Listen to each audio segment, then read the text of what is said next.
Chers compatriotes marocains du monde, chers compatriotes belges, chers citoyens du monde, bonjour.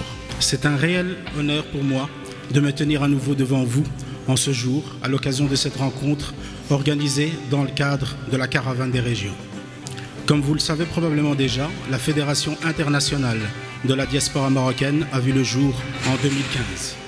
Cette fédération est la concrétisation d'un désir profond ressenti par de nombreux membres de cette diaspora, à savoir mettre en avant la beauté culturelle et artistique de notre pays, mais également les innombrables opportunités d'investissement que propose le Maroc. L'idée de l'organisation de la Caravane des régions au-delà des frontières s'inscrit dans la continuité de la Caravane des régions que le groupe Horizon Presse a organisée au niveau du Maroc. C'est toujours la recherche et les rencontres avec les hommes d'affaires et les investisseurs. Au Maroc, nous avons rencontré les investisseurs marocains. On est là aujourd'hui à Bruxelles pour rencontrer les hommes d'affaires marocains du monde et aussi les investisseurs européens. Donc l'idée, c'est qu'au lieu de recevoir des délégations un petit peu compliquées sur le plan logistique au Maroc, là, on ramène avec nous les présidents des régions pour qu'ils présentent leur région, leurs atouts et leur attractivité. Et aujourd'hui, c'est la deuxième édition, on présente la région Rabat-Salé-Kénétra. Je félicite la FIDEM et ses partenaires dont vous faites partie pour cette initiative, parce que ceci permettra justement de mieux se connaître tant du côté belge que du côté marocain. Et je crois que nous avons beaucoup à faire ensemble. Les Marocains résidant à l'étranger investissent pas mal au Maroc, mais ils ont besoin encore d'être guidés d'un point de vue administratif surtout et d'être orientés au Maroc. Tous les besoins ne sont pas à Bruxelles. On peut se dire, tiens, il y a des opportunités qui se trouvent dans la région de Rabat auxquelles un ensemble d'entrepreneurs belges peuvent trouver un matching qui fait que oui, il y a des raisons de travailler ensemble. Et inversement. Aujourd'hui, pour nos Marocains résidant à l'étranger, en plus des secteurs, je dirais, traditionnels, on trouve beaucoup les Marocains de l'étranger, comme l'immobilier et autres, dont les opportunités sont assez importantes au niveau de la région de Rabat-Salé-Kénétra.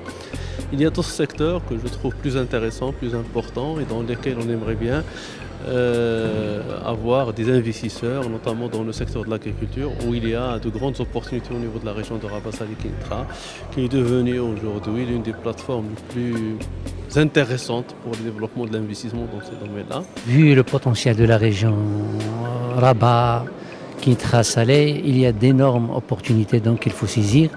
Et notre banque, et la Banque Populaire bien sûr, s'inscrit dans ce cadre et bien sûr accompagne ces investisseurs par une panoplie de produits.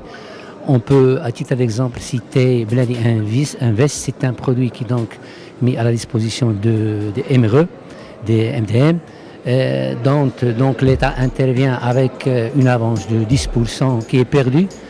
Il y a d'autres formules de financement dans le cadre des crédits d'investissement classiques allant à moyen terme et bien sûr d'autres financements ou la cofinancement qui sont donc en principe cofinancés avec des organismes étatiques tels que la CCG et même l'État. Vous savez que parmi les missions principales de l'ambassade du Maroc, c'est bien sûr favoriser le partenariat et renforcer les liens entre le Maroc et la Belgique. Mais il y a une deuxième mission fondamentale qui consiste à accompagner la communauté marocaine résidant à l'étranger. L'accompagner pour faciliter ses services, notamment les services consulaires. L'accompagner également pour promouvoir le Maroc et encourager l'investissement au Maroc.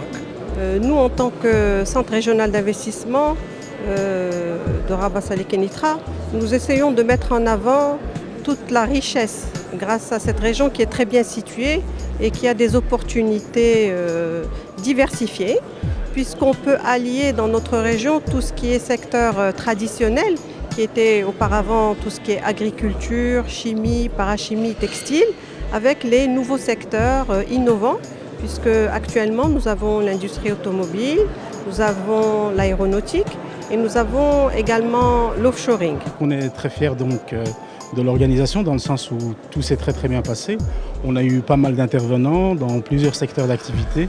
Donc c'était vraiment une richesse complète, que ce soit au niveau des organismes qui existent, notamment le CRI, de Centre régional d'investissement, notamment donc l'intervention de la banque qui était très intéressante pour tout le volet financier.